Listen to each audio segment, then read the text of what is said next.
Good morning. Good morning, everybody.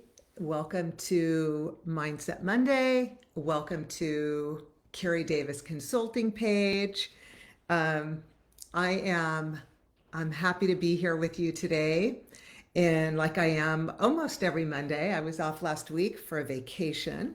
So this month, June, I will be here almost every week. I'll be here for the next 2 weeks, and then I'm going to be on another vacation for 2 weeks. So, um, but I'm excited to be here for the next few weeks with you guys. And today, my Mindset Monday, it's all about the mindset, right? My Mindset Monday today, and I hope I don't disappoint you with this. It's not a ton about business, but it's about reigniting your spark, reigniting the spark and the love and the passion for what we do every day. And I didn't start off thinking that this was what I was going to be talking about today. And usually I sit down and I start writing what's at top of mind for me. And but I want to say good morning to everybody that is joining in. Alan Murphy Salon, Ginger, I see you. Gio, good morning. Giving back, good morning. It's good to see you guys. I've yet to see any of my Facebook buddies joining in, but I'm seeing a lot of Instagrammers pop in.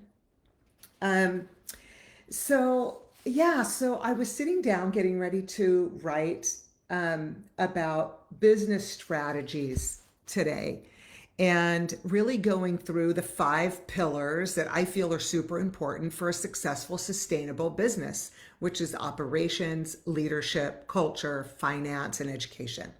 So those were the pillars that I was going to dive into and really talk about um, systems and how to organize yourself. And when I started writing, I thought to myself, I have such a passion for the business side of business.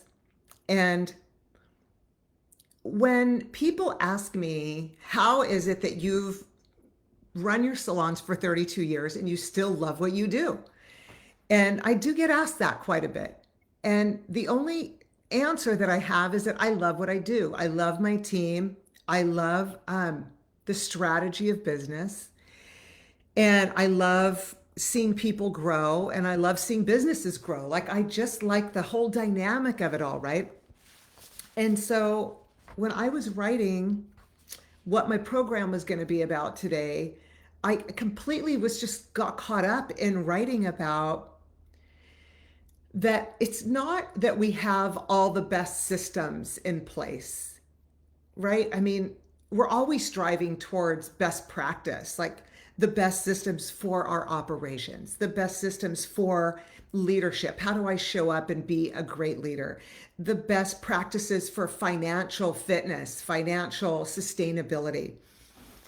What's a great education program to continue to feed our businesses so that they're growing, right? If we don't have education, then we're not bringing new people in and we're not able to grow our business like from the ground up.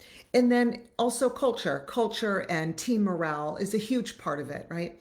And so if we don't know the strategies to keep our team engaged, that could be a problem too. But as I was writing, what really struck me is that if we don't have a love for what we're doing, then none of those pillars or buckets or lanes or whatever we want to call them, none of those things are going to matter.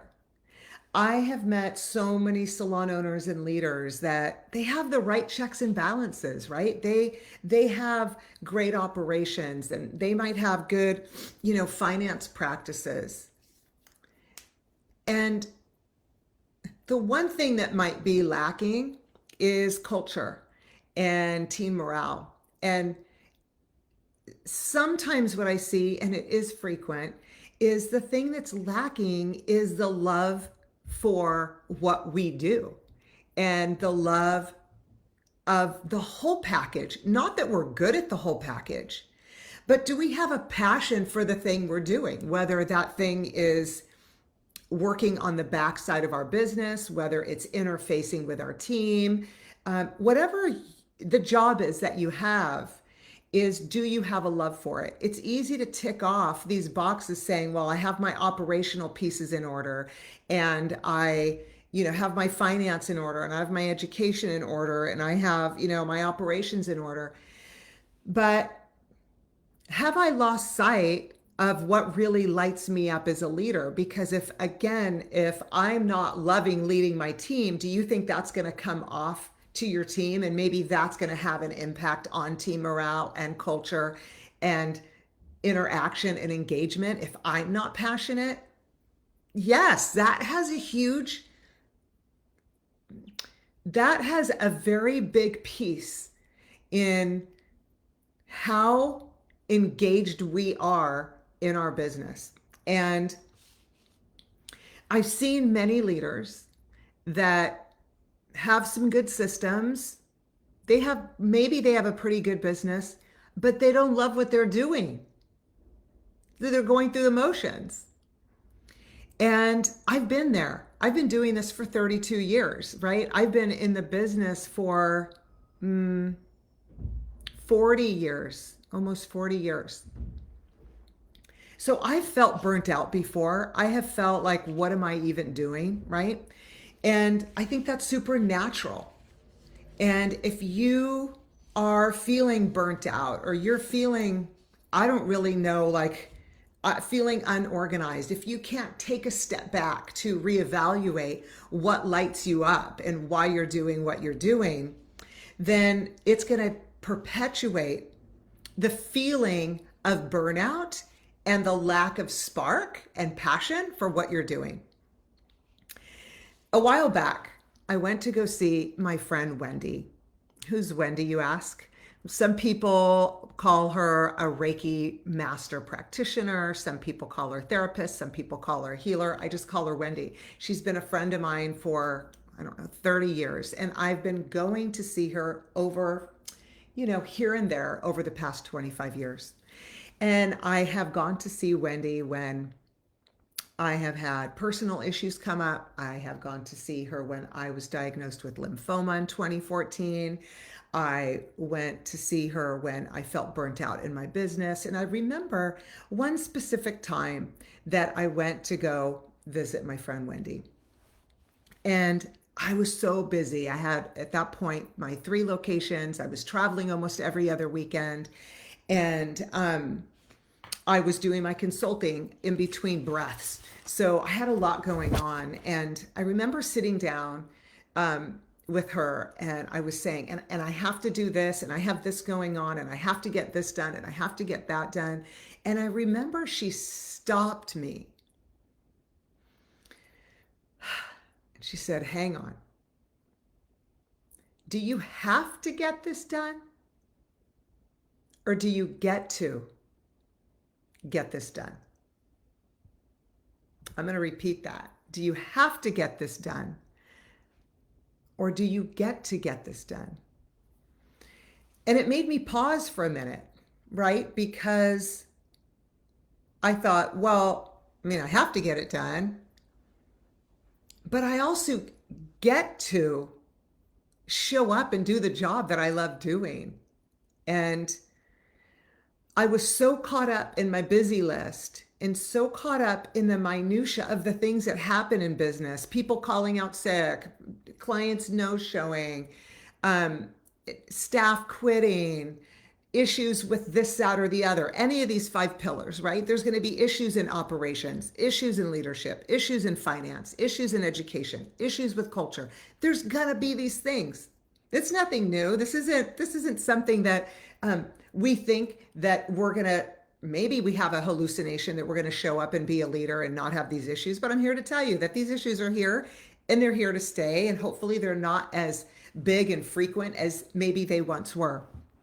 But Wendy said to me, do you have to do these things or do you get to? And that was a huge wake-up call for me. Because she also said to me that you chose this path.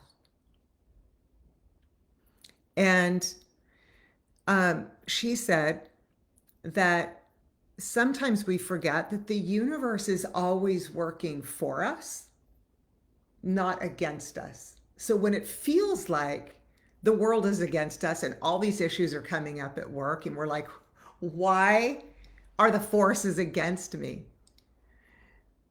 I think we can change that narrative and say that I get to show up and do the job that I chose, and that the universe is always working in my favor. It's always working for me, not against me. So why do these issues come up? Whatever issues, people quitting, not showing up for work, not doing what you think they should be doing, not in dress code, whatever they are. They show up for an opportunity for us to get better and get stronger, because we chose this thing called leadership. We chose this thing called ownership if we're an owner. We chose this thing, I'm going to say, as an educator. I see Angelica, who showed up. Maybe she's still on here. She works for me as choosing a path of education now. And it's frustrating sometimes, right? But is the universe putting these things in front of us for us to learn and grow and get better? Maybe you don't need to go to Wendy. Maybe you can just hear this today for what it is, that we have to find a love of what we're doing. So Wendy then said to me, why are you doing what you're doing? If you have to do all these things and you feel so burdened, why do you do what you do? And it stopped me for a minute because I felt very weighted down at the time. And I said, well, I love my team. I love business and the strategy of business. I love seeing people grow and businesses grow, kind of no matter what business it is. I just love the whole strategy of it all. And she said, well, do you still feel that way? And I said, I do. And it dawned on me in that moment that I lost my why. I lost sight of my why. I was so bogged down with my busyness, with my I have to do list, that I forgot that I completely orchestrated the career that I have today, because that's what I wanted, for the reasons that I said, because I love working with people. I love seeing people grow. I love strategizing, and I love the challenge of business. And I forgot that I loved that. And it was a huge paradigm shift for me to then be able to welcome the challenges, to be able to welcome the things that I have on my plate. Maybe I wanted a few less things on my plate. I could orchestrate that because we're in charge of that. We get to choose that. We're not a victim of our career.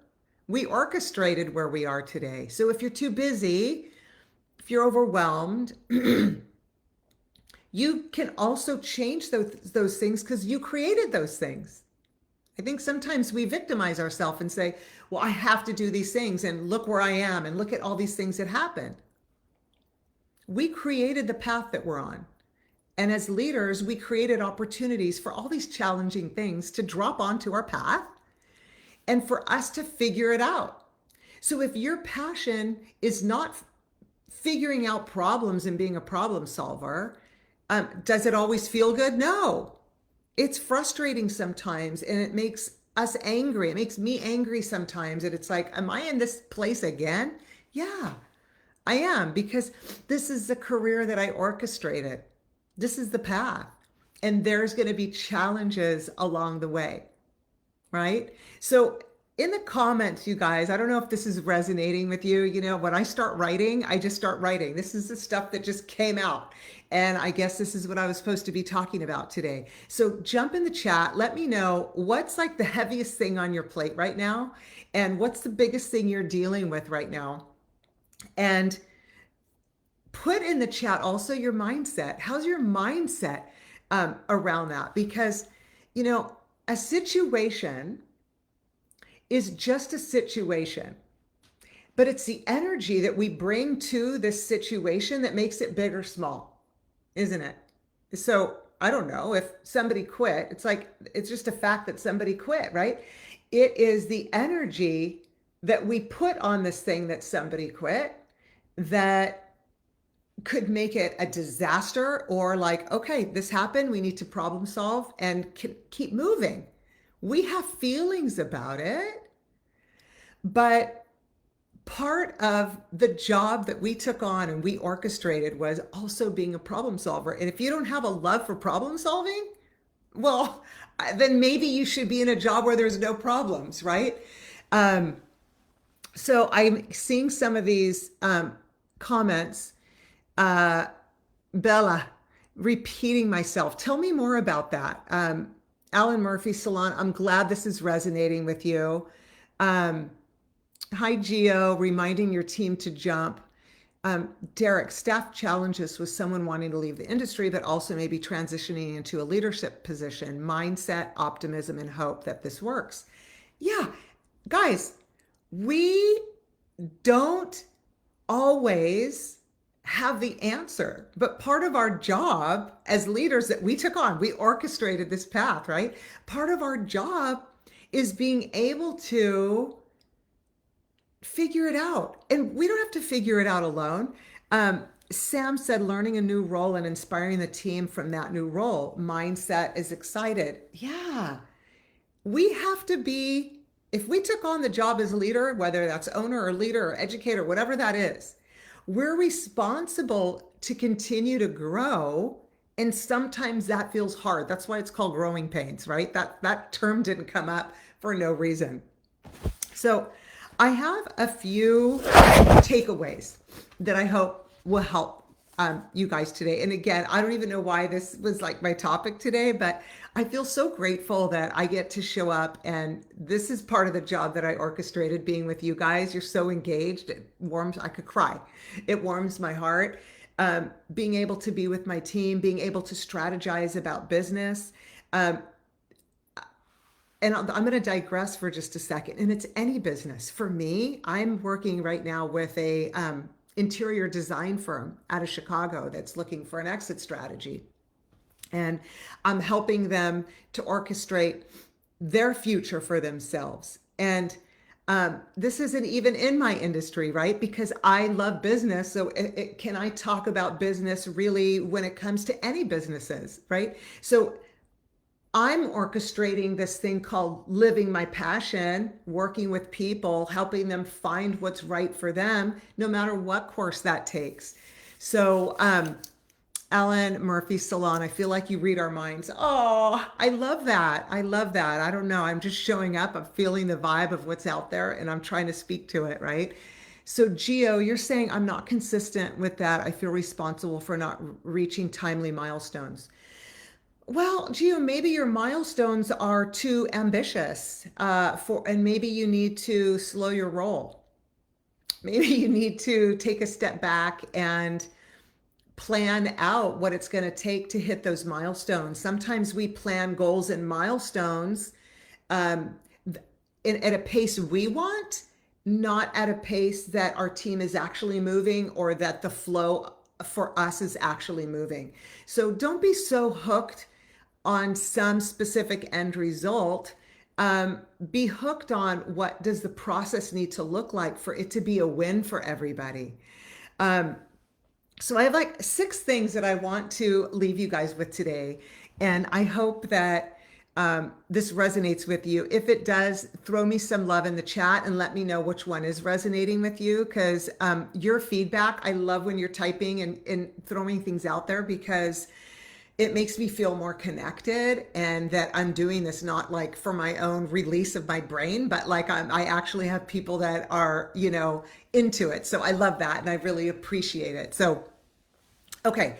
How do we live a passionate life, right? It's not always about the end result. So I want to just throw that out there, Gio. It's not always about the end result, but how do we live a passionate life? And how do we find passion in our business? So I'm going to throw out there step 1. And this is what I had to revisit. And I revisit this a lot, actually. This is a thing that I look at a lot, which is focus on the why. why are you doing what you're doing? So if you're in this business because you want to make a lot of money and that's your sole purpose, I'd say there's probably other businesses that you can make a lot of money. Is there money to be had in this business? Yeah. But if that's your sole purpose, then I don't know how fulfilling that is, right? So again, my why is to see people grow. That lights me up. Can I make money doing that? Yeah, right? But I don't focus on the money piece. I focus on what lights me up and my commitment to helping people grow and find their happiness. My why is to see a business starting to move and shake. I love that, right? So ask yourself, why am I doing this? What impact does this work have? And maybe it's helping people to create something beautiful or contributing to a bigger goal. But by connecting to your why, connects you to your purpose. So, step one, don't ever lose sight of why you're doing what you're doing, because it makes the tough times easier. It takes the air out of that balloon that's building and building, a balloon right before it pops. When you're living your passion and doing what you love, you pull that balloon open, it lets some of the air out. You're like, oh, I chose this path. I'm a problem solver. I got this, right? So focus on the why. Step two.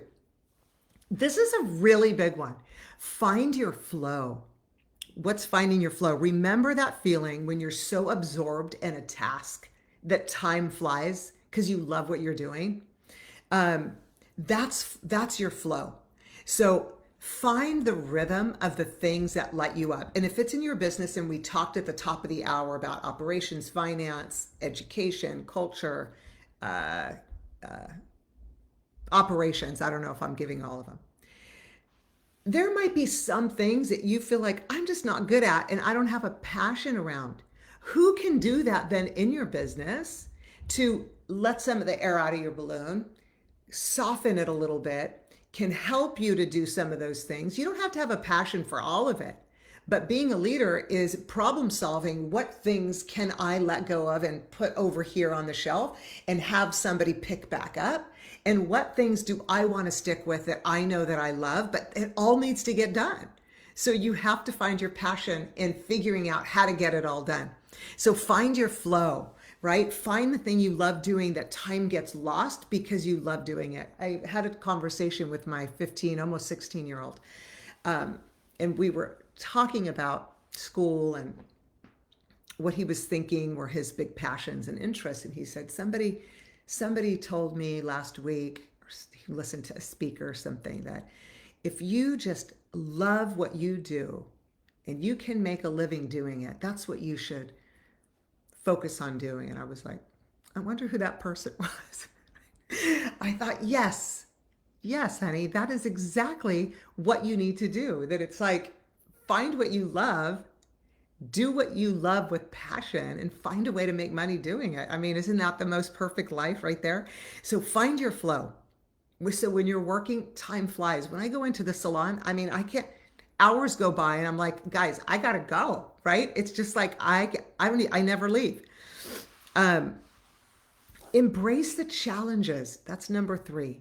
Embrace the challenges. Don't shy away from them, because these are the opportunities for growth. When things feel the hardest is when if you stop when things feel the hardest, that's right before you're about to make another big leap of growth. And I've been doing this for 32 years and I still come up against a brick wall that I think, how am I going to get over this? How am I going to get to the other side?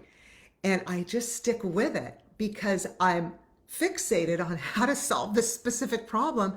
And before I knew it, I can look back and say, that's that wall behind me.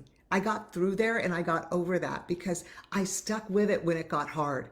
So embrace the challenges along the way. Number 4, connect with other people that are doing what you're doing. If you need a coach, if you need a mentor, a lot of people that I coach aren't calling me with giant problems. They're calling me because they want to walk side by side with somebody that they can collaborate with, right? And that makes work fun. It does. It's like out of the box thinking. So connect with others, even groups, right? So I have a group on my Facebook page called Salon Owner Forum. If you guys are not a part of the Salon Owner Forum and you want to connect with like-minded people on Facebook, go to Salon Owner Forum and then we'll get you in that group. Number 5, take breaks. And I say take them often. And breaks could look a lot of different ways to a lot of different people. But if you take a break, if it's a vacation, if it's a day, if it is meditation in the morning, whatever that break looks like for you, you come back refreshed and motivated. Now, I might be pretty calm and motivated. I just got back from a week up in Big Bear, California, and I went with my son, and my trainer went with us. He said, mind if I join? And I said, not at all. And so the 3 of us went, and I did something that I've never done before. I went fishing and I caught a fish, you guys. I caught a rainbow trout out on a fishing boat. And I just thought, oh, I'm doing something new. How does this work? I'm inspired by it, and completely letting go of the thought of work, letting go of anything that has to do with it. So when I come back, I have a clean slate. I have a clear vision. I was able to learn new things, get away, be inside nature. And for me, that's what taking a break is. Even if I go out on a hike during the day, I am breathing in nature and breathing in a break so I can come back with a fresh mind. And a lot of times when we come back with a fresh mind, we become better problem solvers. It's when we're inundated and we're stuck in the weeds that we can't find a way out, because you are in the weeds and you can't see the forest. So we have to take a step back, and whatever that looks like, and talk to somebody else, get somebody to help us, walk side by side with somebody, call a friend. We have to take a break. That's number 5. Number 6, this is my last one. Don't be afraid to change. I think sometimes we get so caught up in the way we've been doing something that we're scared to do it different. And like my son told me the other day, Mom, the definition of insanity is doing the same thing over and over and expecting a different result. And I thought, really, son? But I went with it. I said, yeah, that's right. I'm so happy you know that. When we want to see change, we have to change. We have to do something different. I told you at the top of the hour about my friend Wendy. When I can't see through the tree, through the forest, right? When I can't see through the weeds, I have to go talk to somebody sometimes and say, hey, what is going on, right? That gives us a feeling of burnout. It gives us a feeling of not being able to grow, like the balloon is going to pop. So who is that for you? Who is that person for you? Who's your Wendy, right? Who's somebody that can say to you, you get to show up every single day. If things don't go perfectly, what does perfect mean? Perfect means your projection of what you're putting on there. Maybe it's not the reality of your life right now. So you keep setting yourself up for disappointment. So it was like I was saying, Gio, if you're still on here, to your response on here, that maybe you have to change what you're looking for, what your team is looking for in order to have different milestones, right? So listen, today is about finding your spark and finding your passion. And it's not always easy to stop and say, why is it that I'm doing what I'm doing? What is my why? Why did I orchestrate this life for myself? But I bet you, if you took a step back and you spent some time with yourself to write down why you're doing what you're doing, that your work in general is going to be more enjoyable. The challenges will be more enjoyable. The victories will be more enjoyable, because you have a presence of mind. You're present to loving the work that you're doing, whatever that work is. When I'm in the salon, I'm loving the salon. When I am doing my consulting, I'm loving the consulting. When I am working on, I have a real estate project I'm working on right now. When I'm inside that, super challenging. I'm learning so much. Um, Frustrating at times, but I'm loving that. I'm learning so much. And so take a minute and say to yourself, I get to show up and do these things, right? Get out of the mindset of I have to and show up. And when you say I get to, that's when the magic will happen for you. I guarantee it. It's even, and I'm going to close with this. I used to wake up and say, I have to go to the gym. I have to go move my body. And now I get up and I say, I get to go to the gym. I get to move my body. My body moves, and I'm grateful for that. And so I get to changes the mindset. I get to get up, put on my tennies, get to the gym, and I get to go do that. I get to go to the work that I love and that I orchestrated for myself. So, anyway, I hope that this helped you guys today. I hope that you step into your worlds after this and you get to do the things that you love to do. Throw me some love in the comments. If you like this live today, once it posts, feel free to go back on and share it, comment about it. And again, if you need anything, if you need somebody to walk side by side with you, if you need somebody to collaborate with, you know how to get a hold of me. If you're here and you're listening, you know how to get a hold of me. DM me, go set up a complimentary consultation. And I know you're going to find your passion. I can feel it. I can feel it through the screen. Gio, you're welcome. You guys, thank you so much for being here. Thank you so much for showing up every Monday. It totally warms my heart. So, Derek, I see you. All right, guys. Sam, good to see you. Jennifer, good to see you. Sassy, good to see you. I appreciate you guys being here and showing up. Some of you guys, maybe I didn't shout out to. I think John might be on here. So yeah, really happy that you guys are here and joining me. So for this journey, let me know if there's anything I can do to help you. All right. I'm sending you love. I'll see you next week. I don't even know what I'm going to talk about because I never know what's going to come out once I start writing. So you're going to just have to show up. Have a great week. Ciao, ciao.